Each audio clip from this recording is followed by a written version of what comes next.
Hey everyone, this is Joe. This is a part 2 of the episode that Valerie and I did last week. Last week we talked about all the movies, TV, and all that stuff that we watched during the month of February.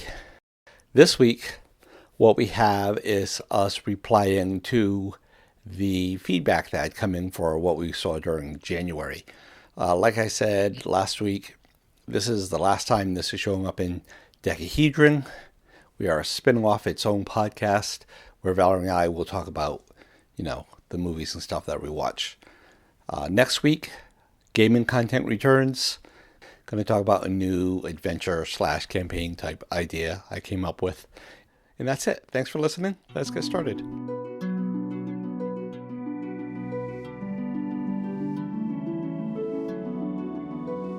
Welcome to the Decahedron RPG podcast, hosted by Joe. Welcome to the Decahedron RPG podcast. Enjoy the show. All right, so we have 3 feedbacks. I actually thought we had more than that. I wonder if there's just one I didn't download. The first one is from Jason. Jason is the host of the Nerds RPG Variety Cast. Let's give it a listen if this will work. Hey, Jason here. Listen to episode 115. I stopped right before you got into the feedback. I appreciate your talking about these things spoiler-free. I have not seen any of the 3 shows that you watched, that you talked about in the episode, but I plan to. I just haven't got around to it. In fact, my wife and I have talked about Killers of the Summer Moon, or anyway, that movie a couple times, but it's having the time to sit down and dedicate, like you say, 4 hours to watch it. It's tough with our hectic lives. I do think you can do these things in the theater, but you need to bring back the intermission. So when I went and saw, and I forget the name of it now, Quentin Tarantino's Western, the 8, dang at it, I'm in the car driving, but you know the one I'm talking about. Anyway, the last one he did, where it's all, it's a story in a room, the whole movie's in the shack, or in the, in the building, 8, whatever it's called. Anyway, when I went and saw that in the theater, that did have an intermission. They did build in an intermission there. So that was nice. And I think if you built intermissions in, you could do these longer movies, but you have to build in intermissions. I also, you talk about the Phantasm events, and I've gone to those before, and they're great. The other thing, locally to me, they're Alamo Draft Houses, and Alamo Draft House does a lot of special showings and special things. They also show specially tailored trailers before each movie that they make themselves that are great. Alamo Draft House is by far my favorite theater, and that's where I'll always go if I have a choice. But I have done some of the Phantasm events for things in the past. Like they did a special showing of The Shining a few years ago, and I went there because I wanted to see The Shining in the theater. The last thing I want to say is Jason Statham. It's a shame he's gotten pigeonholed in these action roles because he has range, and he is a good comedic actor. When you see him in some of Edgar Wright's earlier things, like Lock, Stock, and Two Barrels, and the one with Brad Pitt. Now I'm brain farting on the name of it now. But anyway, you see some of these earlier movies he's in and other roles he's in. Jason Statham does a great job in them. It's just, he's kind of got pigeonholed, which is kind of a shame because I really like him as an actor. But, okay, let me go. Thank you again for doing this. Oh, and James is right, by the way. David Lynch's Dude is by far superior. Definitely the better movie. It's just like the Rankin and Bass Hobbit is better than the other Hobbits because it's shorter and more concise than Peter Jackson's Hobbit. The same thing with David Lynch's Dune. It's better if you just do it in one movie. And Jason got cut off. So, Jason, you were thinking about the movie Hateful Eight, movie with Jason Statham and Brad Pitt. I don't know what that is. So I don't remember them having a movie together, so that's why I was trying to see if I could find it. Do not see one. Yeah, I don't know. Maybe because it was earlier on. Maybe because it's an older film. But I do agree with him, though. I think Jason Statham is a really good actor. He's been pigeonholed into these kind of action movies, but he's a really good actor. I would like to see him in something a little more serious, just to kind of see how he does. Well, we were talking about this today, right? We were talking about this earlier with Adam Sandler. Yeah. How Adam Sandler is a really good actor, and he has a lot of range. When you see him in his more serious roles, he's really good. He is. But he got pigeonholed in this silly, stupid man type thing, and then for a while he tried to do that sort of adorable, aw shucks type thing. With, he did well though with the rom-com stuff. Yeah. With Drew Barrymore. He was okay in those. He was good. But I was really surprised when I saw how really good he was in, I can't remember the name of it, the movie where he's the jeweler or whatever. Uncut Gems. Yeah, I was actually really surprised. He was really good. So the first movie that did that for me for his was Spanglish, which I think I'm the only person that liked. Although when I said that earlier today, you said you liked it too. So I always forget about that one because I was definitely in the minority in that too, because whenever I mentioned that, people were like, why would you see that? And I was like, I actually thought it was pretty good. So. And I think what it is people get so used to, it's Adam Sandler. I actually saw Jim Carrey talk about this once, right? Where everybody got used to seeing Jim Carrey as this, doofus, idiot type. In fact, was he in Dumb and Dumber? Yes. Yes. Okay. So that type of thing. And so when he shows up in The Cable Guy, people are expecting that, but instead they're getting this dark comedy thing. Yeah. And they don't know how to deal with it. And so they go with what makes them the money. So I can't fault the actors. Oh, yeah, no, I don't fault them either. I mean, they got to go with what gets them paid. But yeah, I do hate when people get pigeonholed, though, because I feel like there's so much more they could do. I'd really like to see Jason Statham, do something like a more serious kind of lead man type role, not the like action guy shooting up the screen and all that. He's good at that. Don't get me wrong, but I'd like to see him do something else. What else did Jason say? Jason talked about Alamo Drafthouse again. So I think he's just trying to rub it in our face. I think because we've been to Austin, we just haven't been there. The thing we hate most about going to the movies is the other people. Yeah. And in fact, the last 2 times I think we've been to the movies, there have been, so in our movie theater, when you buy your ticket, you reserve your seats, right? Our seat is H8, H9, whatever. Right. So the last movie we went to see, we didn't talk about this time because it was this month, but was Labyrinth, the 1986 David Bowie and whatever that girl's name is, and a whole bunch of Muppets. But we'll talk about that next month. But there were people in our seats. Pissed me off.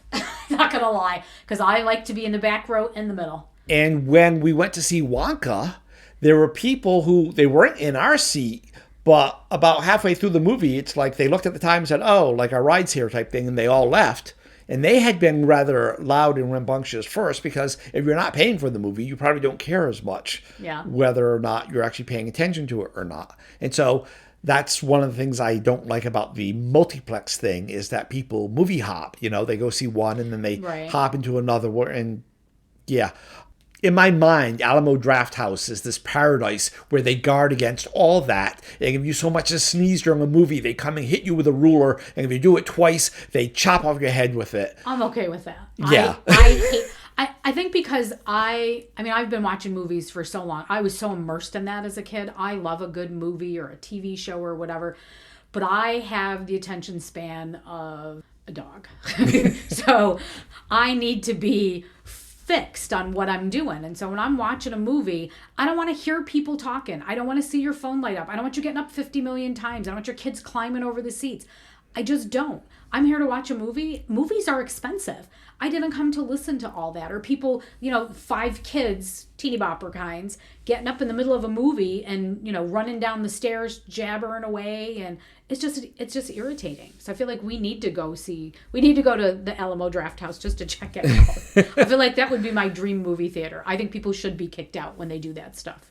All right. Was there anything else Jason said? So he did talk about lengths of movies. So Killers of the Flower Moon, 3 hours and 26 minutes. It was a long movie. It was really good. It's nice to watch at home because you can get up and get a drink and go to the bathroom, and you can be like, oh, let me take a 10-minute break because my brain's just getting fried. I don't ever remember seeing a movie in a theater where there was an intermission. I saw Titanic. That was 3 hours and 15 minutes long, and I was almost 9 months pregnant. It is the only movie I think I've ever gotten up and had to go to the bathroom because I was like, how long is this movie? So I'm not a fan of the long movies, but I will say Killers of the Flower, I can't even speak today. Killers of the Flower Moon. I really would have liked to have seen it in the theater just because I feel like the scenery would have been really pretty, but I definitely don't want to sit through a 3.5-hour movie. So I get it. But I think you could do it in 2 sittings. Like if he's looking at the time, maybe split it up and do half one night and half another night. Yeah, the only thing I want to say about that is I was very disappointed that Olivia, is that her name? Olivia Gladstone? It is Gladstone, yeah. Did not get the Oscar. Well, but maybe she wasn't as good as the other one. Yeah, it's maybe. Lily. It's not Lily, Olivia. that's it. Yeah. I knew there was an L. I mean, we didn't see the other movie, but she did get other awards though for being in that movie. So I mean, she definitely got credit for that. Emma Stone won for Poor Things. We didn't see that, so I can't really speak to that. But I would have loved to have seen her win the Oscar though. That would have been cool. She was good. Me too. All right, we have another one from Jason. Hey, Jason again. Sorry I talked so long. I got cut off. I apologize for mentioning the Alamo again. I guess I forgot I talked about it, and then as soon as I listened to the next set of calls, I heard that. I did, so sorry. So I finished the episode. I agree with Val that Sean Connery is James Bond. Was the best James Bond. I agree the original series is my favorite Star Trek, and I would probably agree that Next Generation is my second favorite. I agree that they're all cartoons, but unlike Valerie, I do like some cartoons. There are some adult animations and even kids animations I like, but there are definitely some animated features, some cartoons that I enjoy. But I don't think it's wrong to call them all cartoons or all comic books. And I appreciate your going back and digging into that. So thank you for all that you guys do. I really appreciate it. I apologize for coming across negative sometimes. That's not necessarily my intent. And I look forward to your next episode. Take care. Hey, thanks, Jason. And I remembered what I wanted to address on the other one. I forgot to. When he said the original Dune was better because it was shorter. I'm going to disagree because Dune is that fat of a book. I know you can't see what I'm doing with my hands, but it was a very fat book. And you can't condense it that short and have a cohesive story, or you can, but you have to choose just one story to tell, and they were still trying to tell the whole thing. And so if you hadn't read the book, which I hadn't, it was just a massive mess, which is why I think the newer movie is better. Sorry, Jason, you're wrong. But having said that, we don't typically like when they split movies up. Some movies I feel like you have to. That Dune definitely is that way. We haven't seen the second one. I'm excited to see it though. But yeah, I think when a book is that big, I kind of think you have to split. Okay, so on this one, again, he managed to mention Alamo by apologizing for mentioning Alamo. I'm telling you, he's messing with us. He's just rubbing it in our face. He's saying, ha ha, I have Alamo and you don't. Ha. We just need to go to Austin for a weekend and go to the Alamo there and check it out. Actually, I guess they're closer because Jason's not in Texas. Jason is much closer to us. I'm not going to dox where he is on the mics or anything. But yeah, no, he's not like down the road or anything, but he's definitely closer than Texas. Huh. What else did he say? All comics are comics and cartoons. Yeah, thank you. Yeah, actually, he said that you automatically hate cartoons, and that's not true. There are some you like, though. Thing is, once you hear that it's animated, that's a hurdle that you have to overcome. It is, for sure. There's definitely animated stuff that I do like. Cartoons as such. There's some I even love. But as soon as I see there's a cartoon, I'm like, you and Lauren are like, oh, let's go see this. And I'm like, oh, it's a cartoon. And I think sometimes that just makes it better. So I will go out on a limb here and say I actually liked the Trolls movies. Yes. I know they're not great, but it's because I love the music. Really, I think that's a lot of it, because it's kind of cute and funny. But some cartoons I like. I won't say I hate them all, but it is definitely a hurdle for me. And you like the Spider-Verse. That completely threw me because I didn't expect to like that at all. I went to see that begrudgingly. Lauren absolutely wanted to see it. I want to see it. And I was like, I don't know. I just, you know what? It's popcorn. Let's go get some popcorn. I'm not going to enjoy this. I don't care. I actually really liked it. So. And at home, you liked Death Note. Yeah, that was good. But I don't think that's not very cartoony, if we will. That's definitely for adults. Like I wouldn't want little kids to watch that. Oh, no, absolutely. So I think that does make a difference too, for sure. I mean, there's definitely some cartoons I like. I mean, and you like Attack on Titan. Again, zombies, people running around eating people. That's not really a kid's cartoon either. So more adulty type cartoons I do like. Having said that, I own probably every Disney cartoon there is on VHS. So, but that's because I had a daughter and we watched all those. Yeah. And so yeah. I don't hate all cartoons or animation. It just I bristle when somebody says, "Let's go see this cartoon." And I go, And then if I like it, that's even better, right? The other thing Jason said was come across negative. I've never heard you come across as negative, sir. You come across as tongue-in-cheek humorous sometimes. Sure. You come across as like having a different opinion as us sometimes. But, we don't expect everyone to agree with us about everything. You're allowed to be wrong. Oh. Yeah, I don't think he comes across as negative either. I mean, I'm fine with that. That's why I always say, like when we're talking about the movies and stuff too, I might not like a movie, or maybe I don't like something about the movie, or there's something I'll be like, oh, I hated that part. It's just an opinion. Whatever. Everybody has one. You don't have to agree with me. I don't care. Yeah. Like when we were talking about Upload Season 3, there's probably someone out there that says, this was awesome. Sure. Right? It doesn't mean we think you're stupid or anything like that. It means you liked it, we didn't. That's it. We have slightly different opinions on that. That's all. To me, as long as somebody isn't nasty about their opinion, I'm okay with that. Like, I don't think it's a negative thing. I think as long as you're sharing opinions and you're asking for people's opinions by putting out a podcast. So you can't say anything bad about somebody saying they don't like something you do or not agreeing with you. No, in fact, I welcome the conversation, right? Sure. If everyone called, hey, you're right about everything always. Okay, thanks. A good debate is always to be had. Yeah. I think that's everything. Yeah. All right. Next one, and maybe the last one, is from Carl. Let's listen to Carl. We're supposed to send Carl some feedback about Casablanca. Feedback? Oh, to his show? Yeah. Oh. Thank you for saying I'm young. I don't feel young. I am smack Gen X, even on the cusp of baby boomer, really. So, thank you for saying that. Right. So we have not watched Casino Royale. I think we're going to have to go track down that David Niven Casino Royale. But I think I read somewhere, and maybe I shouldn't quite listen to everything pundits say, but some pundit who's a Bond expert said that you shouldn't watch that one because it's not really part of the timeline, and it's more farce than serious. And I did like the Daniel Craig Casino Royale anyway. So I liked the George Lazenby. I don't know if Amy did because it was kind of darker than normal. All right, so popcorn refills. I also do not like to get up during the film, so I feel like we get to the theater so early, and maybe we don't eat lunch, and it's probably unhealthy as I'll get out. But we usually get a refill right before the movie starts during the trailers, so I go up quickly to get more popcorn during the trailer, and then we munch on it during the movie while we're engaged. And then I would say I agree with Valerie. That is the one thing about Alamo Drafthouse.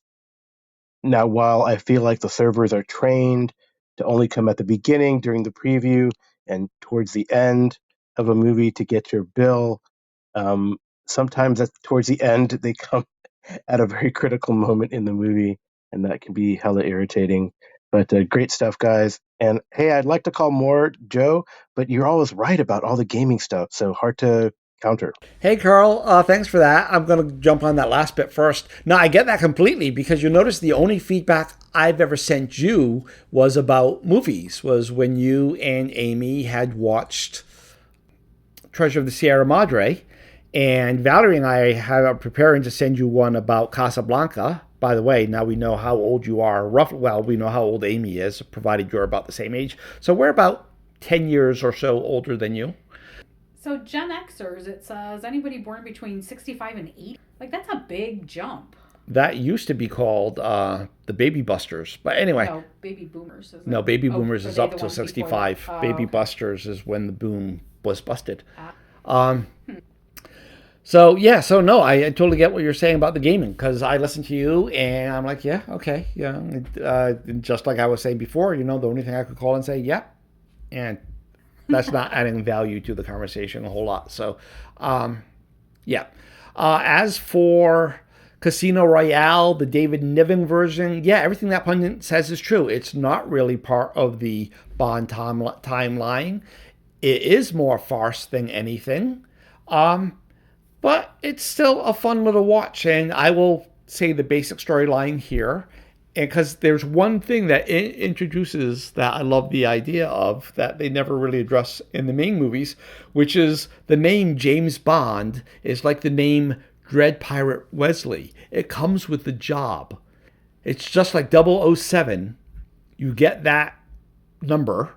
When you get the job, you also get the name James Bond. And I think that makes sense, because if you're going to become the world's most super spy, you don't want to tell everybody your real name to let them track down your family and everything. So you would take on this fake name. So everyone who takes on the name, takes the job, takes on the name James Bond. And in the movie, the new James Bond, I want to say it's Peter Sellers, but he might be one of the old ones, is like messing up. So all the old James Bonds are coming out of retirement to help / stop him, and hilarity ensues. So yeah, it's definitely not a serious, like, in the timeline movie. Don't watch it for that. Watch it just to say, yeah, I've seen all the James Bonds, and to have a different comedic take on it. Well, I think about what else he said. Do you have anything to say? I'm not a fan of that movie. That's fine. For exactly the same reason that for everything opposite of what you said. Because to me, it's not a James Bond movie. But that's just me. I don't know. It just doesn't feel like a James Bond movie to me. It just doesn't. But it is. That's for people to decide. I don't like all the James Bonds coming in and all that. I wasn't a fan of that. And that reminds me, though, that Jason said that you were right that Sean Connery was the best Bond. Yes, he is. Yeah, I don't know. You can disagree. That's okay. You'll be wrong. Did you ever figure out what movie it was that was filmed at Hayford while I was there? It was definitely Roger Moore, and he's dressed up as a clown at the end. I have no idea. Yeah, it's not that important. No idea. I also remember them sending out a message across base. Yes, this is what your tax dollars were used for in the 80s. Nice. Asking for everybody with American cars so they could have them on set while they were filming this. Nice. So, yeah, whatever. I couldn't help because I had a British car there. Actually, at that time, I probably had the Nissan, which is a Japanese car, but it was still right-hand drive and everything. Yeah. So, anyway. So I mentioned the Alamo. Oh, yeah. Another one to rub it in our face. We have Alamo. You don't.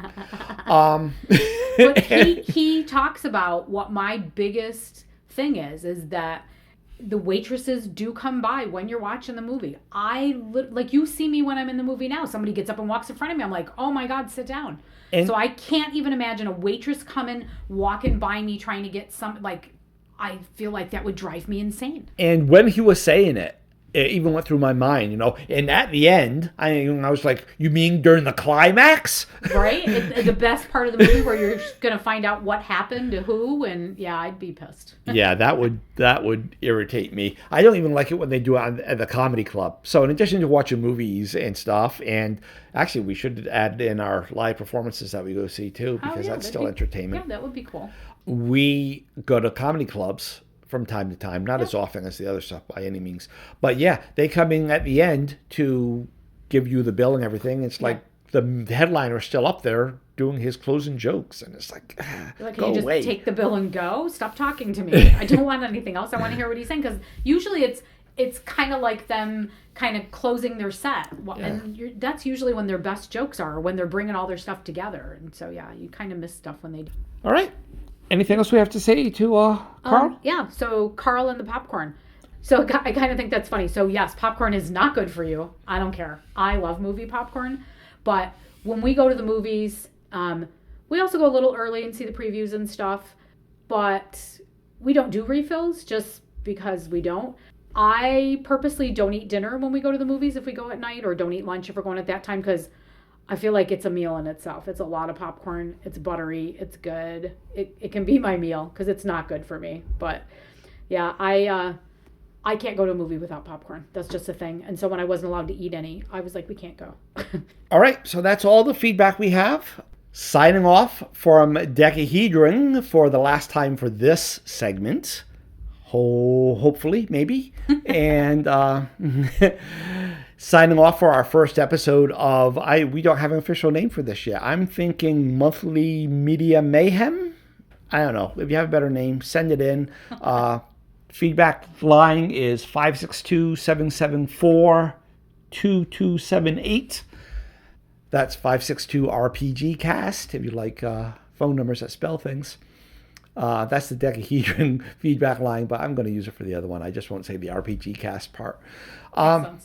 Yeah, so go ahead, give us a listen. A little spoiler for what we'll be talking about next month. Movie-wise, we'll be talking about Labyrinth.